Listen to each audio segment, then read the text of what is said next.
ainsi que la levée immédiate du blocus. Nous exigeons que la France s'engage activement en ce sens. Nous rendons hommage à l'ensemble des populations civiles, palestiniennes et israéliennes, victimes de crimes de guerre. Chaque vie compte. Une paix juste et durable ne sera possible que dans le cadre de la reconnaissance des droits du peuple palestinien, de l'arrêt de la colonisation et de la fin de l'occupation israélienne, dans le respect de l'ensemble des résolutions de l'ONU. Cessez-le-feu immédiat, arrêt des bombardements et des déplacements forcés de la population, levée immédiate du blocus, protection du peuple palestinien à Gaza et en Cisjordanie. Les libertés d'expression et de manifestation, les libertés démocratiques et fondamentales doivent être respectées.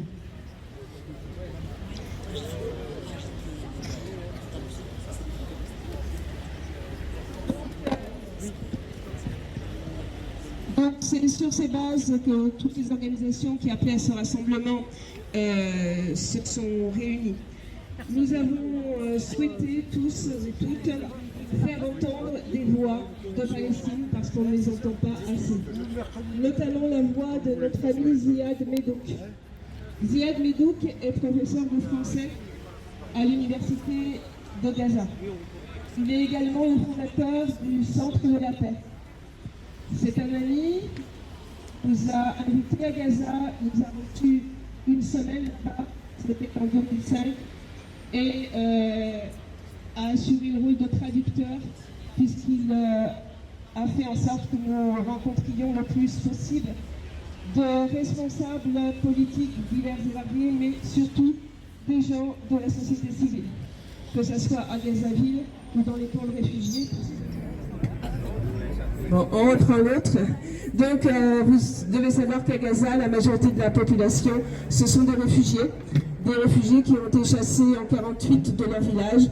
Les villages occupés, qui ont été d'abord rasés, puis qui ont été, dont les terres ont été récupérées par les Israéliens.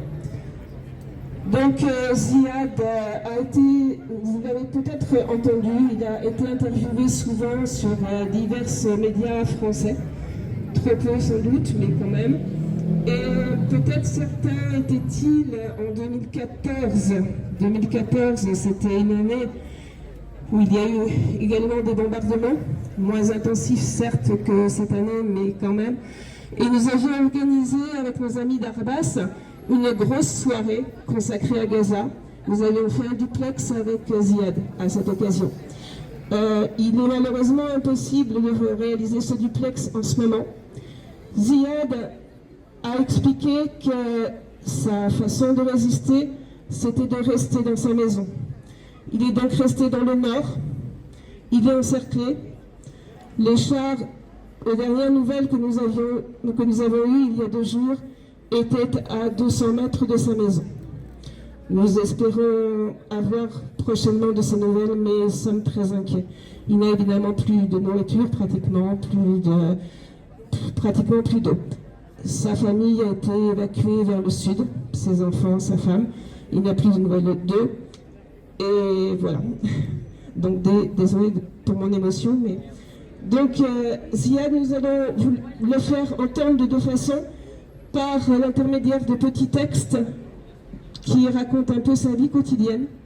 Et puis nous avons des enregistrements que nous tâcherons, si le micro le veut bien, de vous faire entendre. Comme ça vous entendrez sa voix. Alors je vais démarrer par un texte de Ziad. Et ce qu'on suggérerait bien, c'est que si quelqu'un veut prendre la suite pour les lectures, il y a des textes de Ziad et puis il y a des poètes palestiniens.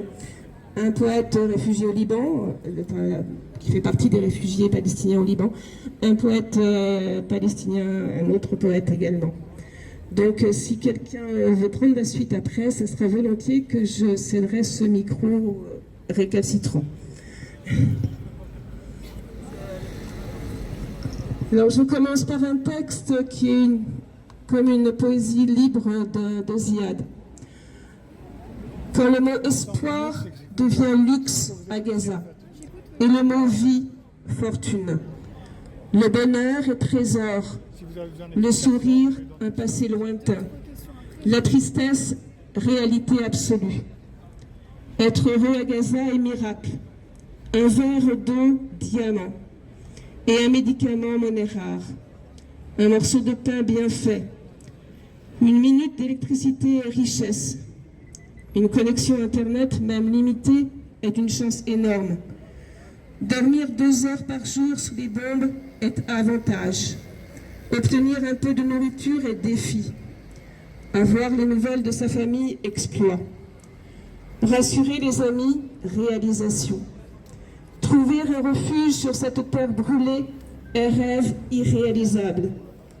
Tenir bon face à l'atrocité et survivre au milieu d'un fer est grande victoire. Quand la mort devient quotidien, l'enterrement banalité, la destruction massive d'une belle région réalité, la folie meurtrière loi, le génocide répété doctrine, la punition collective principe, la catastrophe humanitaire fatalité, l'injustice système, l'impunité acte légitime, le droit international mensonge et la souffrance routine. Sauf le sang qui coule jours et nuits devient le moins cher à Gaza.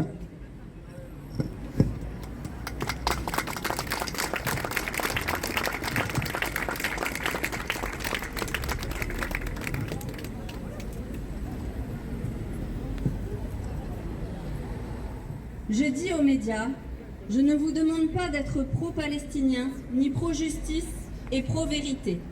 La réalité sur place, personne ne pourra la cacher. Dans la bande de Gaza, il n'y a pas seulement les partis politiques et les factions militaires. À Gaza, il y a une société civile très organisée, des femmes palestiniennes très impliquées, des jeunes bénévoles et toute une population qui lutte pour un meilleur avenir pour Gaza et pour la Palestine. Un avenir de paix et d'espoir. L'aide humanitaire n'est pas encore entrée à Gaza. La population de Gaza ne veut pas de cette aide, même si les besoins sur place sont énormes, avec cette catastrophe humanitaire qui touche tout le monde ici. Une catastrophe sans précédent dans la bande de Gaza. Les Palestiniens de Gaza veulent l'arrêt immédiat de cette nouvelle agression israélienne qui vise les civils. Je suis toujours là, chez moi. Je tiens bon pour le moment. Amitié palestinienne de Gaza, la résistante, et Gaza, la dignité.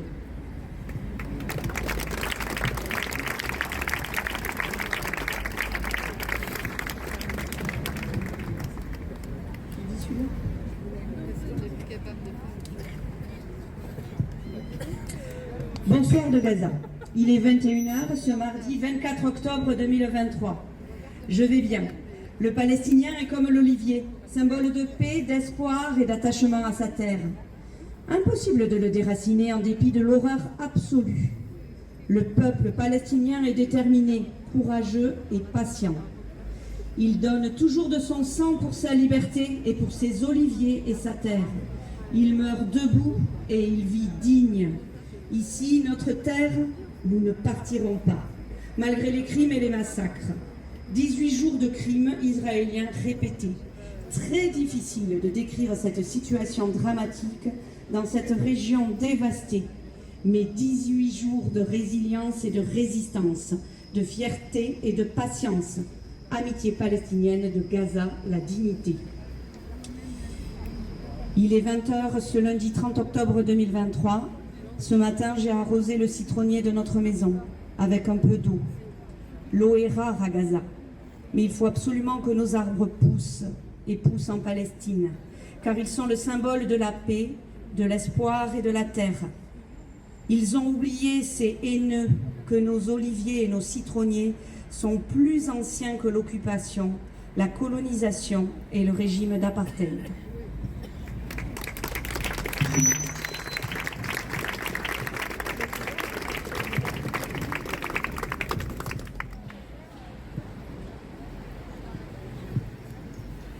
Bonjour de Gaza sous les bombes.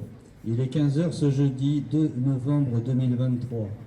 2 novembre 1917, 2 novembre 2023, 106 ans après la déclaration Balfour, la poursuite des massacres et des génocides pour le peuple palestinien. L'injustice se poursuit. Personne ne pourra casser la volonté exemplaire de tout un peuple palestinien debout. Ni l'armée la plus morale au monde, ni les dirigeants arabes et occidentaux qui cautionnent les crimes israéliens, ni les médias occidentaux qui répètent la propagande de l'occupation. La population civile de Gaza tient bon, elle patiente et elle existe. Amitié palestinienne de Gaza la détruite, mais Gaza la résistante et Gaza la dignité. Alors, c'était le jeudi de novembre, c'est à peu près le dernier message écrit assez long qu'on a pu avoir de Ziad. Ensuite, il a réussi donc à donner quelques interviews, on ne sait pas trop par quel moyen, mais il y est arrivé, donc on va essayer de vous le faire entendre. En attendant, une première chose que j'ai oublié de préciser, je ne sais pas si Michel l'a fait, mais l'UJFP est une association Union Juive Française pour la Paix. Elle a été constituée à l'origine par des juifs. Elle admet des juifs et des non-juifs qui ont, donc ces juifs ont dit, on fait des choses en notre nom. Non, pas en notre nom. Israël ne doit pas coloniser. Israël ne doit pas créer une situation d'apartheid et nous luttons de toutes nos forces contre.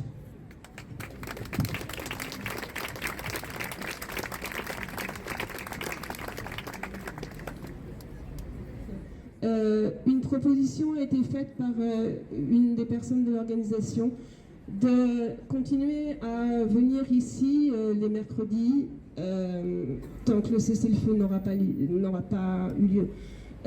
C'est soumis en ce moment aux organisations, donc nous voyons, mais tenez-vous au courant au cas où il y aurait un nouvel appel à rassemblement mercredi prochain. Notamment, vous pouvez être sur des réseaux, vous pouvez consulter Démosphère Comminges, le Café des Vallées, etc. Je ne sais pas qui veut lire le poème. Il s'agit d'un poème de Samer Abou Awash, qui est né au Liban en 1972 dans une famille de réfugiés palestiniens originaires d'Haïfa. Peu nous importe désormais que quiconque nous aime. Il nous suffit d'être aimé par l'archange sublime dans son ciel immaculé. Nos enfants le voient au loin, il fait signe des deux mains en forme de cœur, alors il lui sourit. Nos femmes le voient, agiter un brin de jasmin blanc, alors elles ferment les yeux une fois pour toutes. Nos hommes voient ses ailes bleues, pures comme un ciel bleu. Il leur ravit le cœur, alors ils plient bagages et partent vers lui. Peu nous importe à présent que quiconque nous aime. Les obus nous ont libérés de nos oreilles, par lesquelles nous entendions les mots d'amour. Les missiles nous ont délivrés de nos yeux qui pouvaient voir les regards de l'amour, et les ténébreuses paroles nous ont libérés de nos cœurs où nous avions choyé l'incantation d'amour. Peu nous importe désormais que quiconque nous aime dans cet univers. Il semble bien de toute façon que c'était un amour à sens unique, disent nos vieux, lassés de cette terre. Notre poète se tient à l'horizon lointain et crie « Délivrez-nous de cet amour cruel », puis il murmure pour s'excuser d'un juvénile optimisme passager « Rien sur cette terre en réalité ne mérite de vivre. Peu nous importe désormais que quiconque nous aime, nous sommes fatigués des paroles dites et du non-dit, des mains tendues qui ne parviennent pas et des yeux ouverts qui ne voient pas. Nous sommes fatigués de nous-mêmes en cette nuit interminable et de l'attachement obstiné de nos mères à ce qui reste de nous, d'un rocher que nous continuons de porter, éternelle malédiction de précipice en précipice, de trépas en trépas. Et nous n'arrivons toujours pas. Qu'importe désormais que quiconque nous aime, que quiconque nous accompagne dans la procession de notre enterrement. Voilà que nous marchons en silence vers une dernière errance. Nous nous tenons tous par la main et nous avançons solitaires dans les déserts du monde. À un moment, l'un de nos enfants se retourne, jette un dernier regard sur les décombres et dit en versant une larme unique: peu nous importe désormais que quiconque nous aime.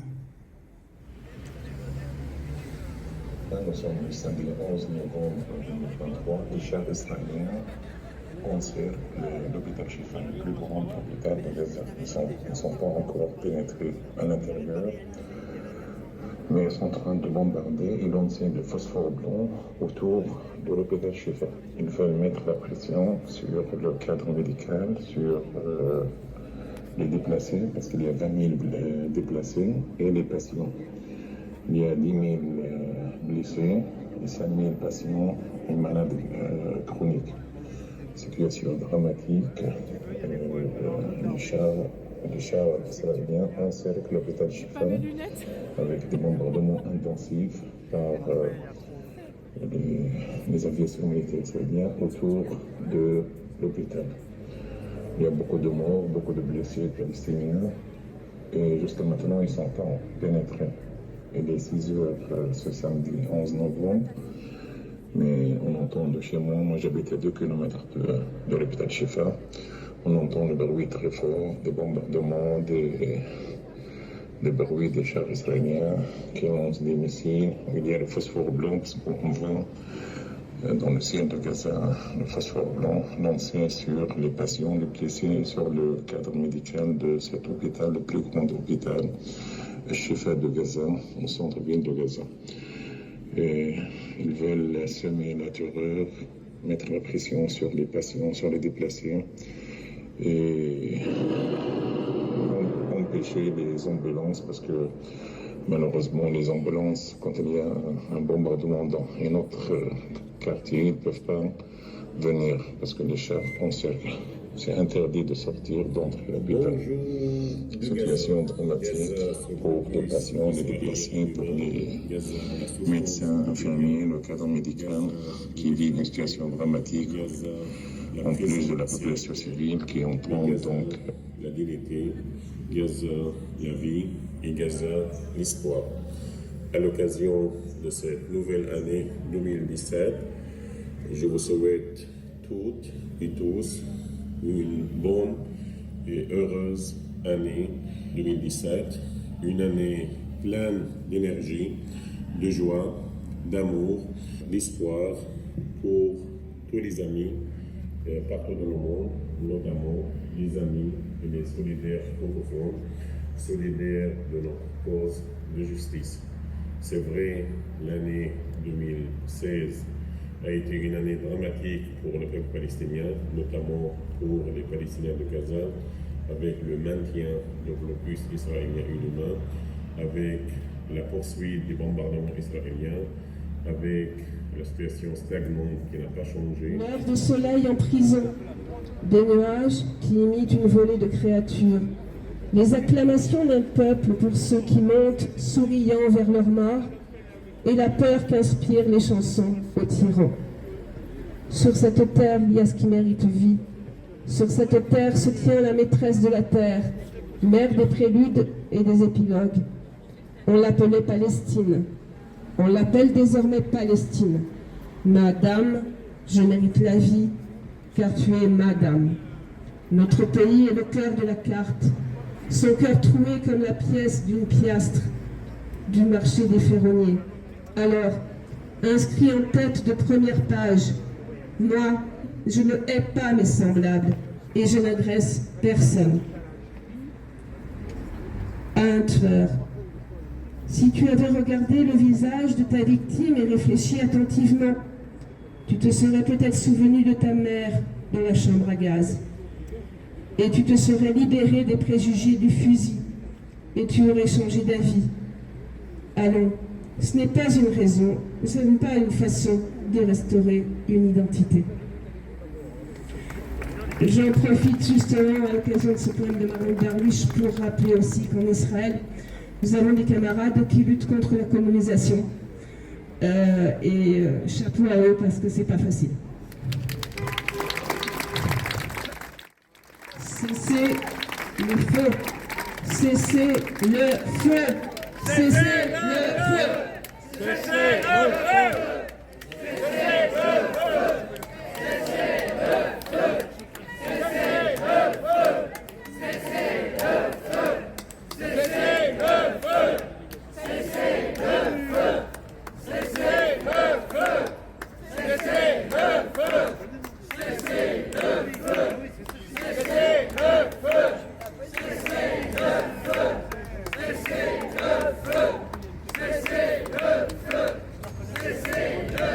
Pas les mêmes droits que les Israéliens qui ne sont pas palestiniens. Non à l'apartheid. Bon, si nous avions décidé que les organisations ne prendraient pas la parole, mais si quelqu'un veut dire quelque chose à titre de citoyen, c'est possible, avant que nous nous séparions. Le poème de Mahmoud Darwish que vous connaissez sûrement. Nous souffrons tous d'une maladie incurable qui s'appelle l'espoir.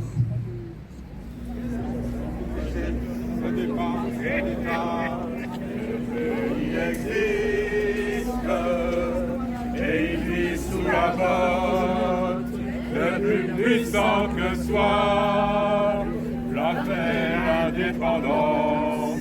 Elle n'y a pas droit, la Palestine. Ils ont été chassés, ils ont été spoliés, leurs villages sont morts, ils y procèdent encore, les clés de leur maison. Un jour ils reviendront sur les terres que jamais ils n'ont abandonnées. Ils sont palestiniens et toujours ils résistent. On leur vole la terre et on leur vole l'eau. Ils ont droit de se taire et de vivre en ghetto en Palestine. Ils ont tout ramassé, des drones et des blindés, et les bombes au phosphore, et le droit du plus fort. Le but c'est la fin, et la prison sans fin, mais l'Occident prétend qu'Israël se défend. Ils sont palestiniens, ils restent sur la liste des peuples écrasés, des nations asservies. Israël a gardé le temps des colonies en Palestine. Il faudrait qu'à Gaza, mais on n'y compte pas, l'intervention divine, ça aurait bonne mine pour convaincre Tsahal que la paix c'est pas mal, que les Palestiniens, non ce ne sont pas des chiens.